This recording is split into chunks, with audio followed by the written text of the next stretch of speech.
Niambia sasa wewe unakaa na huyo mwanaume na unajua huyo mwanaume aliua bibi yake. Wewe walisema mimi nitakufa huo mwezi nilikuwa nimelazwa kagudo.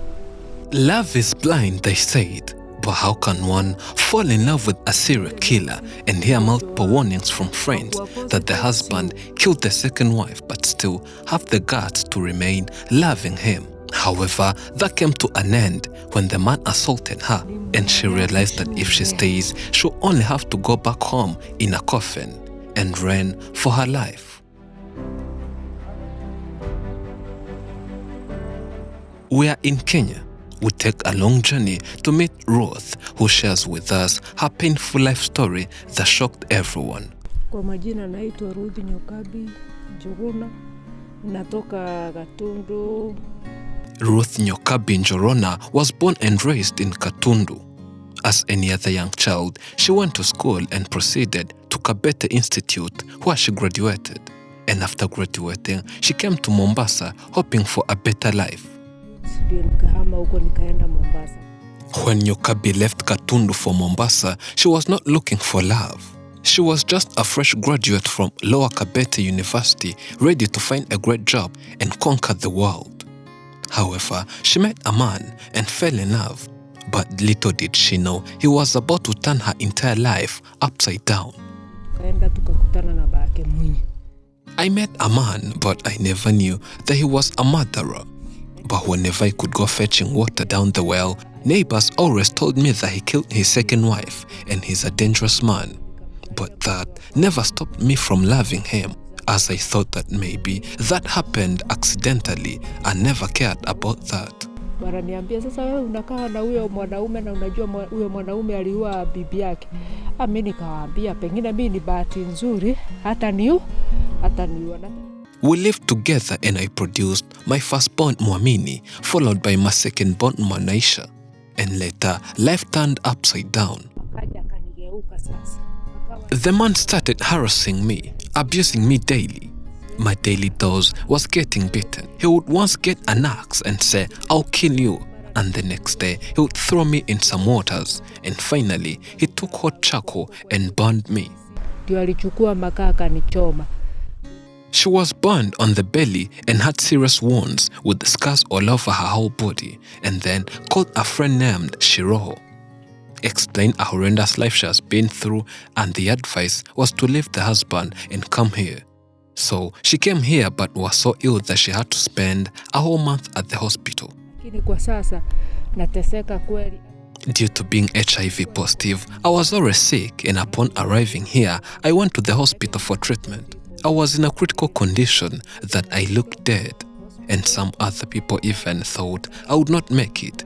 And having spent too long at the hospital, some thought I would die and were shocked seeing me back, as they could not believe it.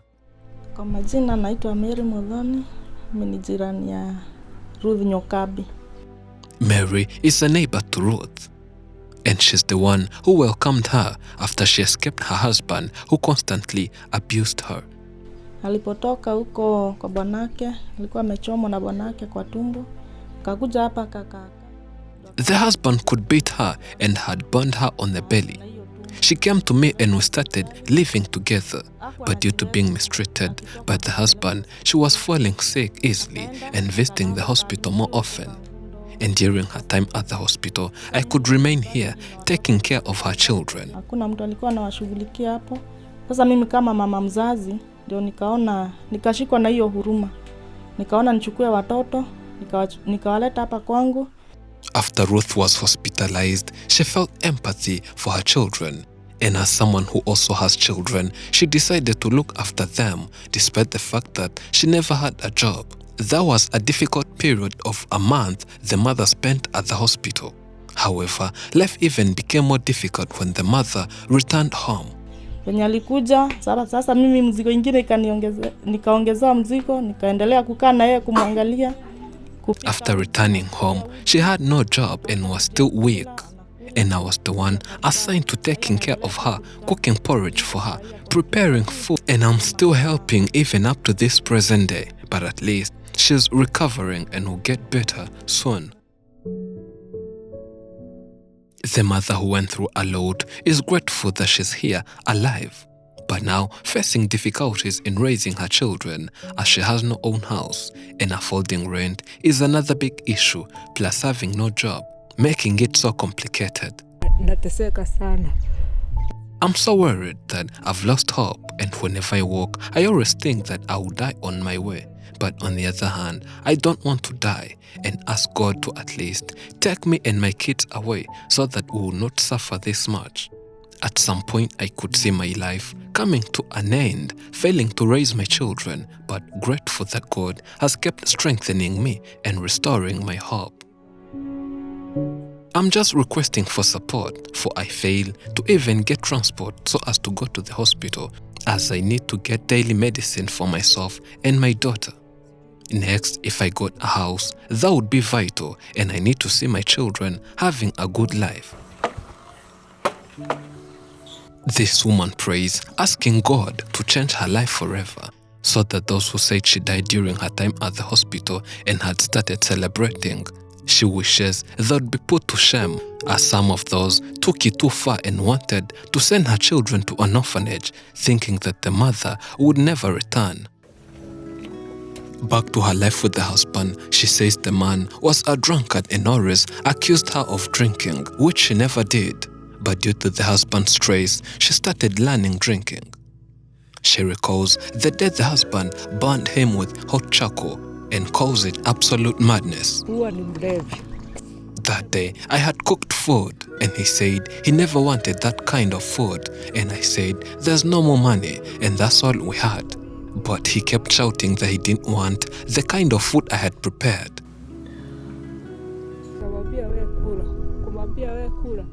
And I then went to sleep so as to rest. As I was laying on the bed, I saw him coming with hot charcoal and poured it on my body. Thank God that I blocked my face. The belly was burned completely. The next morning, the wound had started rotting and he wanted to take me to hospital. He called his father, who phoned when the house was having a bad smell due to rotting of wounds, and then took me to a private hospital. But doctors refused to treat me without the police's recommendation. Tukaambiwa hiyo ni kesi ya polisi. Mpaka nienda niripoti kwa polisi kwanza ndio nikuje nitibiwe. They looked for another hospital, and luckily for her, she got treatment. But a doctor who treated asked her not to ever return to that man who nearly killed her. And from there, that's why she got the idea of escaping.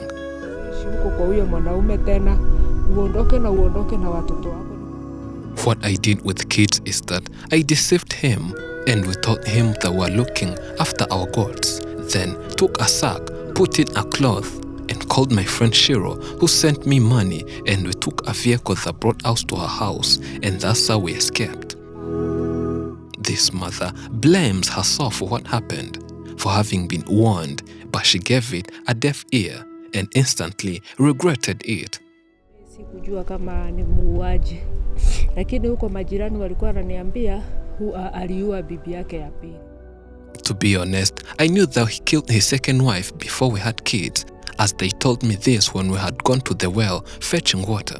They asked me if I'm sure he will not kill me, and I said maybe I'm the lucky one and he will not kill me, for the love I had blinded me into thinking he will be nice to me, but the truth unfolded itself.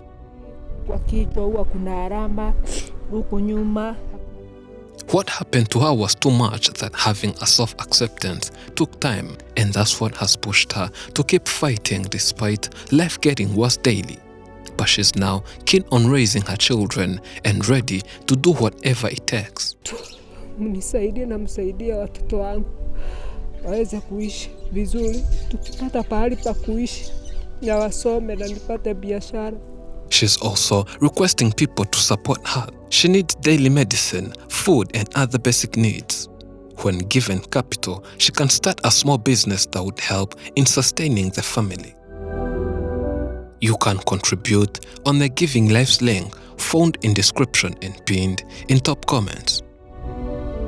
Thank you for watching. I'm Elijah and this is Afrimax English. Remember to subscribe.